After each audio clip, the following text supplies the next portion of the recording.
1 out of every 4 Israeli citizens is living in poverty. Among those are 850,000 hungry children. Ray and Rosalind McDonald are with us today to share about how Leket Israel, Israel's national food bank, is working to help those in dire need. Could it be that Christians and Jews working together is the fulfillment of prophetic scripture? Stay with us. This is Lifeline Today.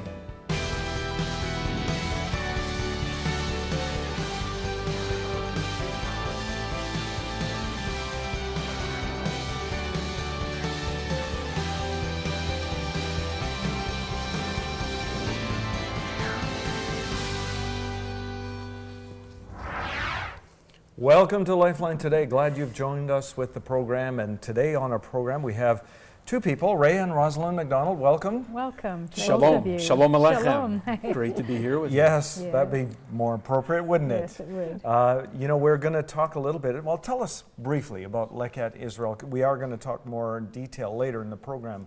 But tell us what you do. Leket Israel is Israel's national food bank. We provide food for Israel's poor. Leket is a biblical expression. It's a Hebrew word, and it means to glean. It's a biblical commandment, first appearing in the book of Leviticus and Deuteronomy.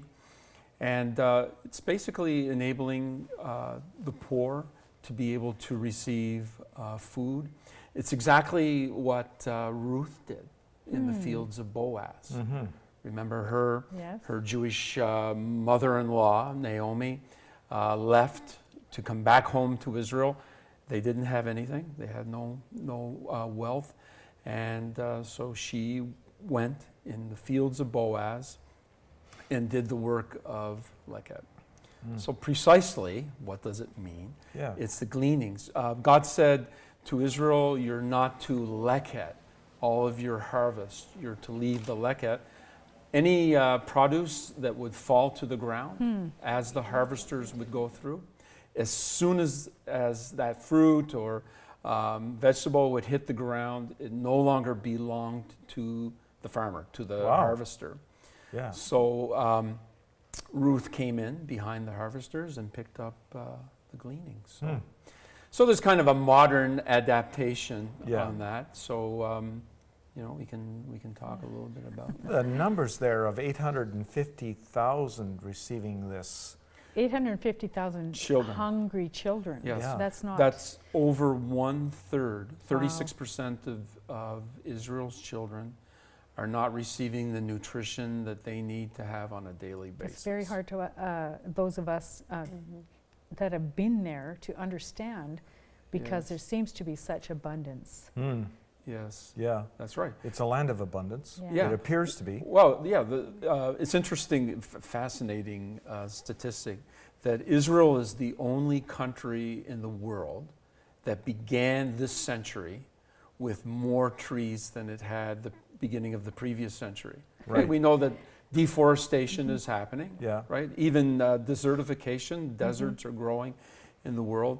But the land in Israel that was desert for so long is blooming once again. It's beautiful. And really, it's, paradoxically, even though there are hungry Israelis, there's actually a surplus of food in Israel, just like Canada. Yeah. Right. Every day, for every single Canadian, at least 1 pound of food winds up in Canada's landfill. So, it's 34 million pounds of food per day. A pound per person. Yep.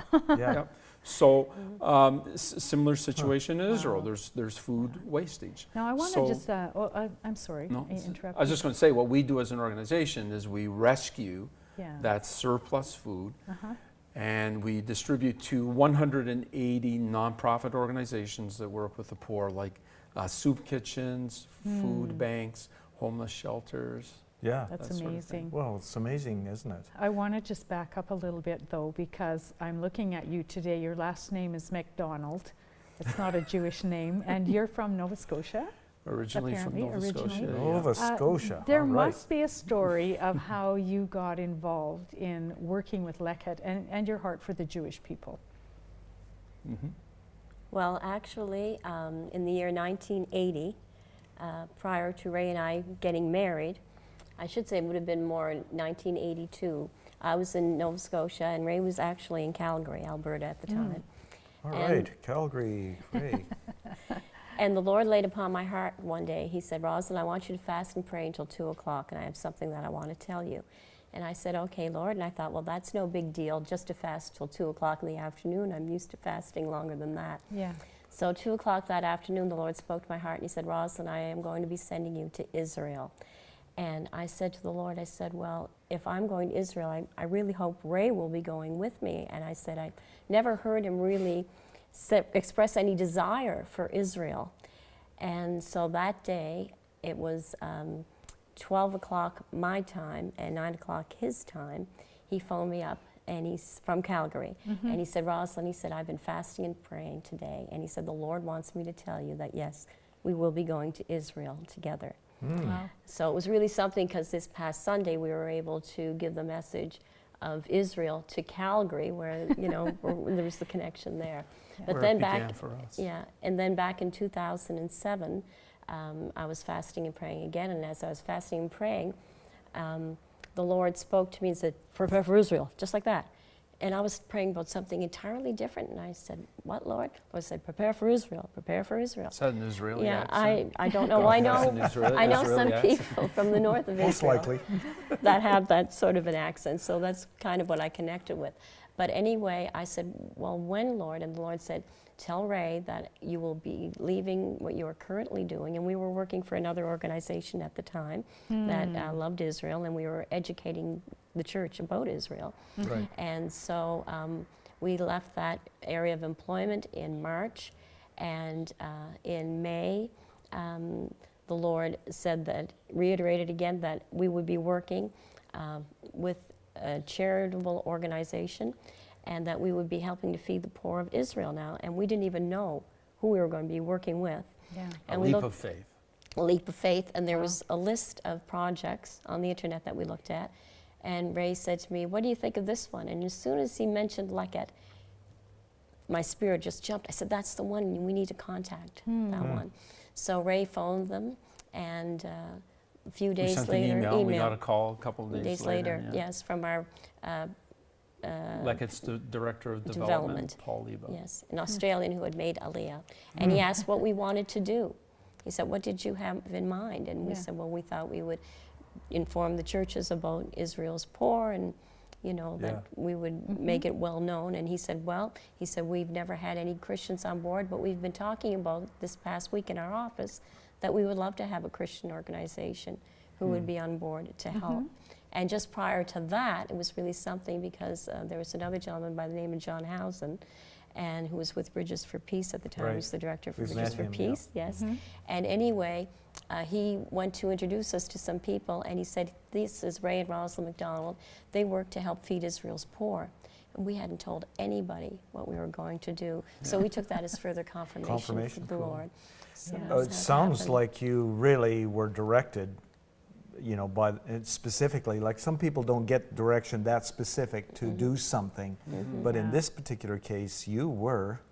Do you think there's any significance to the time, 2007, that you were directed to do this, or was it just the timing of the Lord? Yeah, The timing of the Lord, I think. yeah, Yeah. definitely. The So- first time you went to Israel, what did you do? Did you go as a tourist, or did you go to volunteer and help, or what was your experience there?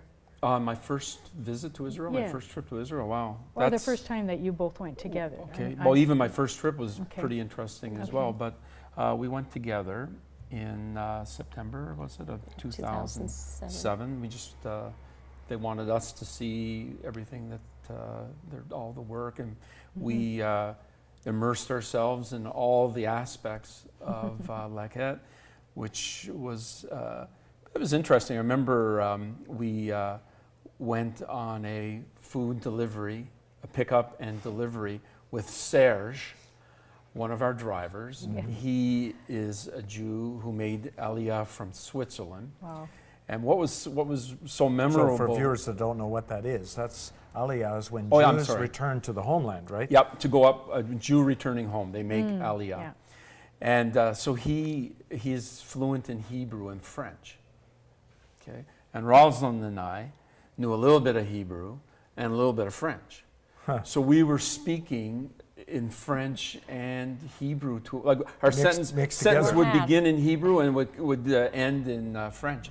We had a great time with them, but yeah. So I we've- probably think they look at McDonald, that's Scottish, you're speaking French and Hebrew. That's an interesting mixture.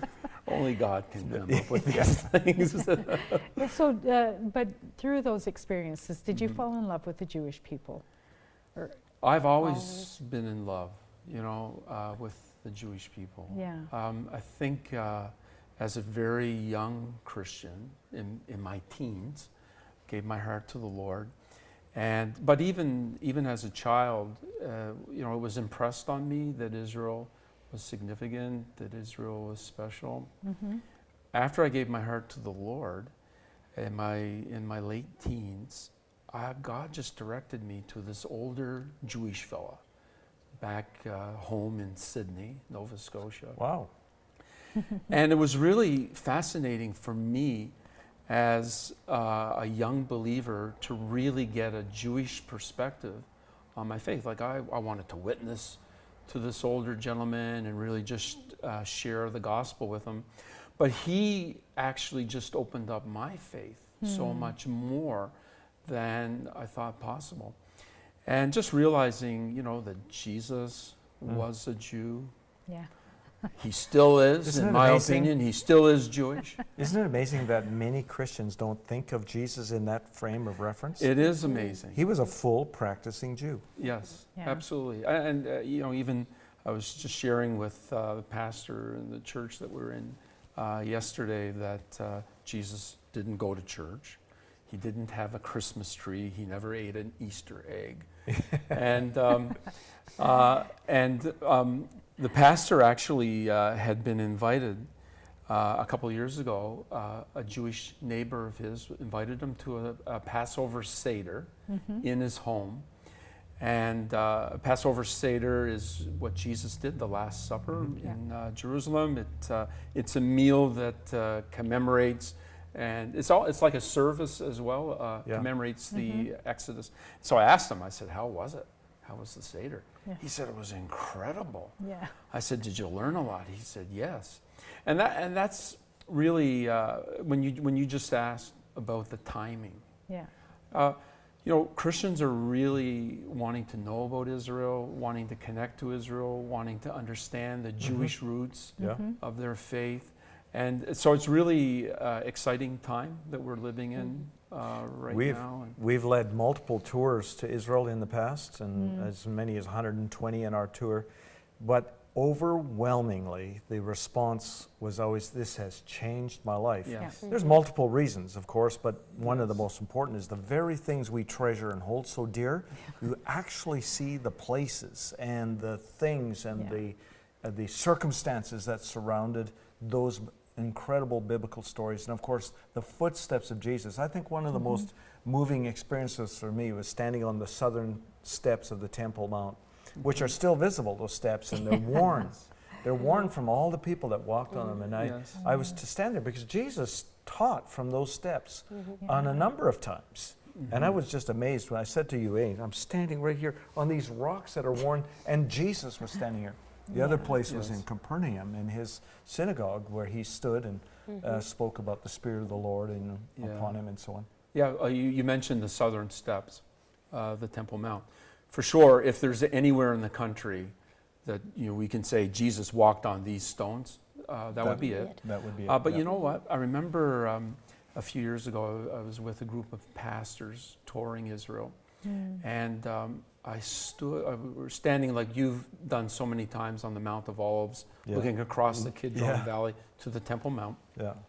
And so I remember one time, you have so many times when you visit Israel, just these quiet aha moments that occur where God just really enlightened. So I felt, while I was standing there with these pastors, I just felt, Ray, look down at your feet.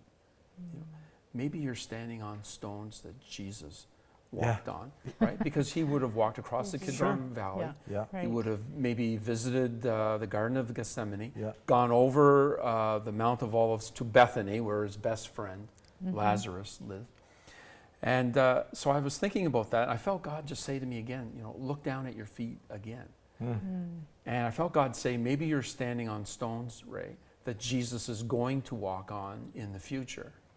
To fulfill the prophecy of entering the Yes, eastern gate. amen. And that's, you know, like, that's what Israel is to me. It's Yeah. got a very exciting past. For many Christians, Yeah. Israel is just a museum piece. Yeah. Yeah. It's got a thrilling present. Yeah. God's doing incredible things, Yeah. but its future is glorious. Well, and I always think of Zechariah, where he says that when Messiah returns, he'll put his Yes. foot on the Mount of Olives and it will split Yes. in two. And we were on the Mount of Olives. And I was just up there, I was in amaze and wonder, this is the location. This is the location where this happens. We also know there's a spiritual return, of course, that the entire earth would know from the east to the west, the Yeah. scripture says. But it does specifically say that in Zechariah. We're going to continue with Ray and Rosalind. Lots to say about this. We're going to learn a little more about Leket Israel as well, and Christian organizations helping. So we got to kind of get into that. Why would they help? What's behind that? What principles behind that? I'm sure you'll be intrigued to hear that. Right now we want to share this with you, and we'll be right back.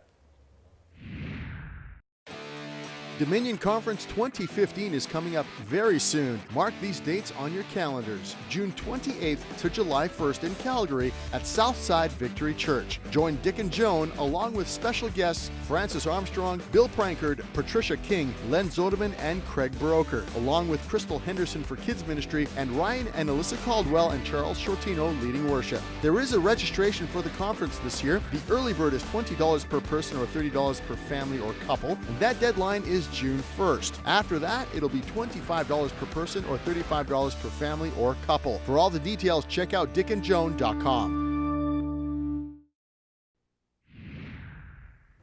Matthew 18:19 says, if two agree on earth as touching anything, it shall be done by our Father in heaven. What's your anything today? What do you need done in your life? Call the prayer center right now, and the telephone prayer partners will agree with you for your need. The phone lines are open. Call 403-942-0123. Call right now. Dominion Conference 2015 is coming up very soon. Mark these dates on your calendars. June 28th to July 1st in Calgary at Southside Victory Church. For all the details, check out dickandjoan.com. Our prayer lines are always open. Great prayer center. Thank you, Jill, for just manning that, and all of her volunteers. And you need to know something. They follow up on everything. So if you call and you get our voicemail, just remember we have multiple lines, but if you get our voicemail, you will be followed up. You will be called back. You will hear from them either by email. And Joan, just amazing, isn't it, that we see that kind of intensity. We have some faithful people that do this. And you know what? Today could be your day of breakthrough. Yes, With us that's right. is Ray and Rosalind McDonald, and we're talking about Leket Israel, which is the food bank, essentially, for Israel.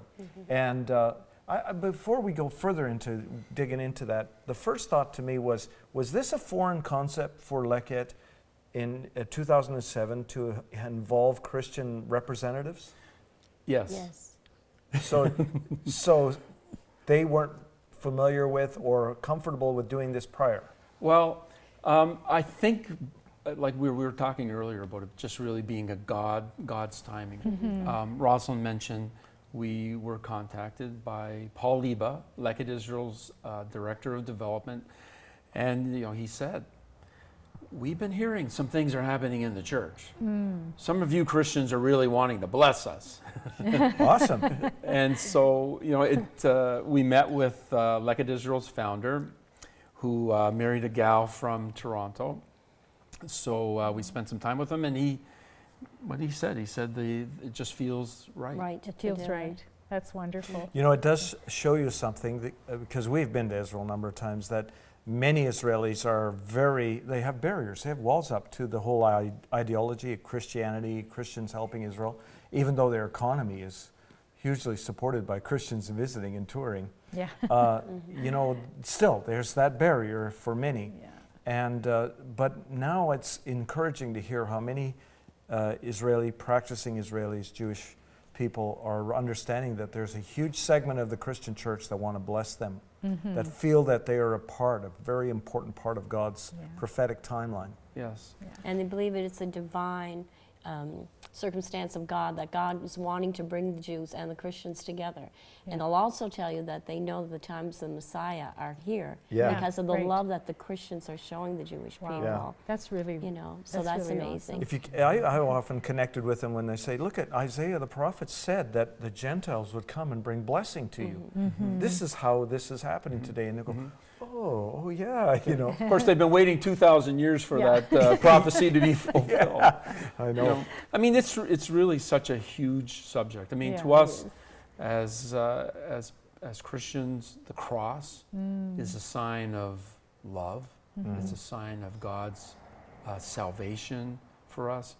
Unfortunately, though, you know, to the Jewish people, the cross means something radically different. As Many times. in the name of Christ, so many nasty things were done. Yeah. But now, you know, the walls are coming down. And I believe that I'm a living example of perhaps the most exciting thing that God's doing on the planet right now. And that's bringing Christians and Jews together after centuries of animosity.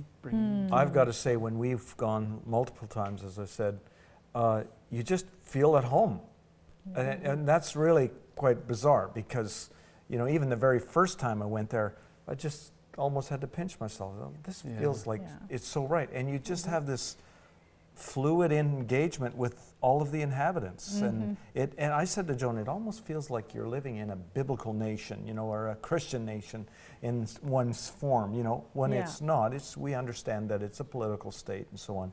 But it is unique when you're there. And discussing the Messianic times, you know, I can remember many times thinking, you know, everything is identical except the timing of when Messiah comes. You know, that's about the only difference we have. So yes, let's talk about Leket. Let's get back to Leket. And I read something in your material about the redistribution of excess food to the needy, and I thought, what a wonderful idea, because when we've been there, the food is so plentiful, and you do wonder what happens to all this leftover food when you know, the restaurants shut, say at 10 o'clock in the evening or whatever. I want you to talk about that, and also to tell us, who are these hungry, needy people in the land of Israel? 1 out of 4, you say, is living in poverty. Who are the people that you're actually ministering to? Okay, so we can talk about the first part of your question. I'll tell you a little story of how Leket came into existence. Okay. It's really a neat story. Joseph Gidler, a Jew from New Jersey, made Aliyah, went home to Israel in the year 2000 with his family. Successful lawyer. His family had a software company in Israel. And so after he was living in Israel for 3 or 4 years, when he decided he wanted to take a little bit of time, take a bit of a sabbatical, and see how he can help, see what contribution he can make to Israel. Israelis, it's a national pastime for them to volunteer and be involved in various ways in contributing to the country. And of course, that we know about kibbutz movement and how Israel came into existence. So a lot of that spirit is still there. So he just visited some nonprofit organizations in his community. What do you need? How can I help? And in particular, he visited a homeless shelter, and they said, what we need is money so that we can buy the most basic necessities for our residents, like food. Now, right around that time, Joseph, a friend of his, had a son that was being bar mitzvah. And we know a little bit about Jewish weddings and bar mitzvahs, lots of music, lots of food, and lots of fun. And so at the end of it, he found that he found himself in the kitchen. He was just talking to friends and whatnot, and he walks into the kitchen, and he couldn't believe what he saw. Everybody has eaten. They ate again, and perhaps they ate again. Okay, what does he see in the kitchen? Food. Lots of food. And he asked the caterer, what are you going to do? with this food?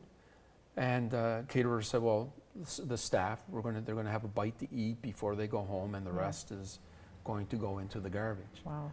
And Joseph thought, this is, he remembered the homeless shelter. Mm-hmm. He said, can I take this food? It's going in the garbage anyway. The caterer said, fine, absolutely. He loaded up the trunk of his car, loaded up the back seat of his car, and guess what he does? He drives straight to the homeless shelter. What was left over from this bar mitzvah lasted them several days, the food in the homeless shelter. So before you know it, Joseph has a refrigerator in his garage. Then he has a second refrigerator in his garage. And then he's got a couple of people helping him out. Yeah. Okay, so this is 11 years ago. Amazing. And Leket now have 97 people on staff. We have a fleet of refrigerated trucks. So God has just really blessed, and the organization has grown. Wow. So there's a lot of gleaning as well. It's not just redistribution of food, but there's a lot of other ways that the food is gathered and distributed. Yep. Basically, there are three things that we do. There's hot meal rescue, which is how Leket began. We have an army of volunteers that go into restaurants, into hotels, into mall food courts at the end of it every day, and we take that leftover food and it's distributed immediately. Of course, it's hot, it's fresh, prepared food. But also we have farmers that will donate to us acres of land. Amazing. We'll get a call from a farmer on a Wednesday afternoon, and they'll say something like, I've had a spectacular asparagus crop. I have more than what I can sell. Bring your volunteers over next Tuesday. I'm going to give you 5 acres of land. You know what? We're running out of time. Okay. And we're going to continue this in the next program. But it's amazing. I understand that it's not just Jews, but Arabs, Holocaust survivors, everyone in the land.